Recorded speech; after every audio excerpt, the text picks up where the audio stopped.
I will do my very best possible to give you guys a high-quality video, but holy smokes, after that Leaf game tonight, it is insane. It's wild. But the Blue Jays, they win as well today. They win 5-2 over the Chicago White Sox there at Rogers Center, just down the street. And they win their second game in a row and are now 14-9 on the year. Chris Bassitt got the start for the Blue Jays, and after 6 1/3, clearly was feeling something in his backside area, had to call out John Schneider, and then he ended up leaving the game. In came Zach Pop. I'm hoping it's precautionary or it's something small that they can manage and he'll be okay for his next start. Kind of what happened with Barrios, right? Got hit with the line drive, was clearly hobbling off, wasn't great, but they just sat him down, and he was good for his next start. That's what I'm hoping for Chris Bassitt, but we'll see as the days move along what ends up transpiring there. But he was great. The only thing he allowed was in the top of the third inning, where there was 2 on, Luis Robert and Andrew Benintendi, and Andrew Vaughn hits a double to left center field. Both runs come across, and the Jays are down 2-0 early. Not what you want to see. And the offense through the first 3 innings haven't done squat. But in the bottom half of the 4th inning, Whit Merrifield doubles down the left field line for an extra base hit. In comes Alejandro Kirk chugging around the bases. He scores on the play. Whit Merrifield the second, and the Jays have cut the deficit in half. It's now 2-1. And they have second and third with 2 out for Cavan Biggio.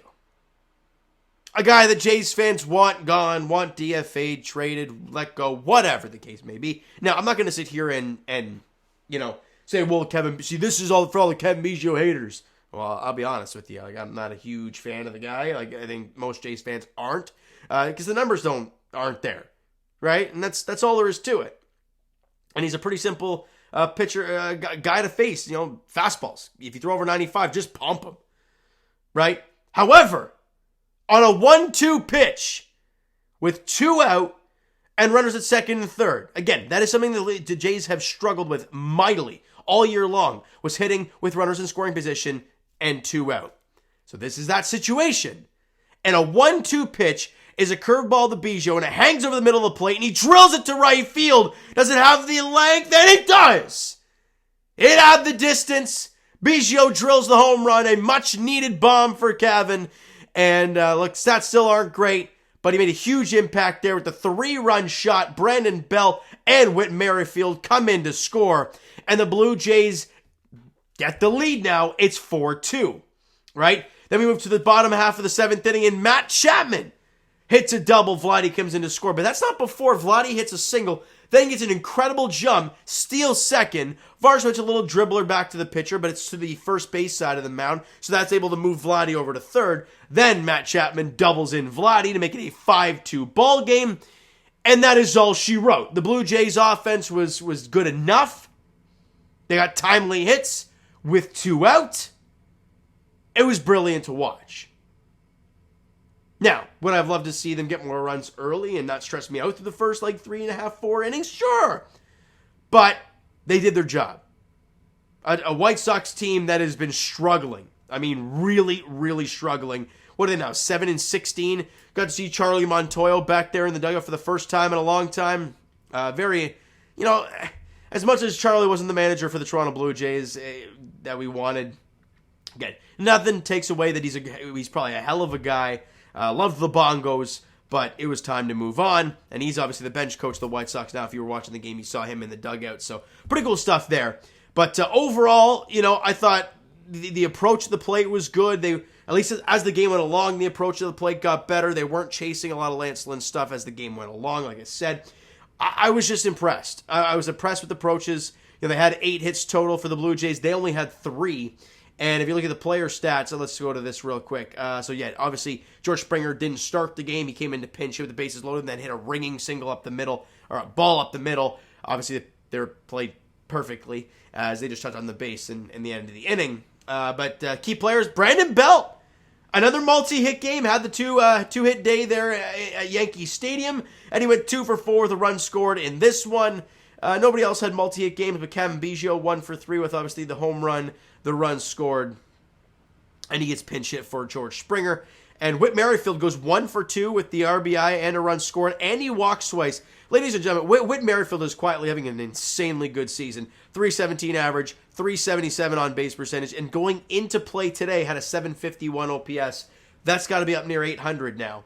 It's remarkable. And he's played 17 games with the Blue Jays. He has reached base in every single one. Whit Merrifield has put together a really nice season so far. Obviously, very, very early sample, but very nice job for Whit. And it's something to say that when a guy like George Springer is not leading off, or he's not, in the lineup like today, I'd love to see a Whit Merrifield in the leadoff spot for the fact of he's done it so much.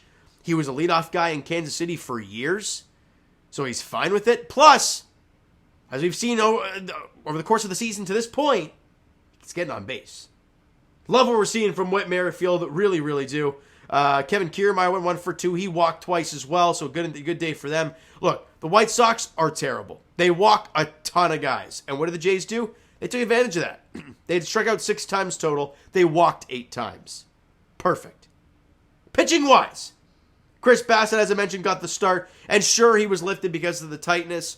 But overall, gets the win, goes 6 1/3, allows only 3 hits, 2 runs, 4 strikeouts. Did walk 3 guys, so struggled a little bit with the command. Was overthrowing at times, but overall, I thought he had a really, really good day. And that ERA continues to drop. It's now 4.82 for Chris Bassett. It was, 540? Yeah, 540 going into the game, so that continues to drop. And Zach Pop does a really nice job. Only up by 2 runs. And when Bassett leaves the game, he's got a guy at second base.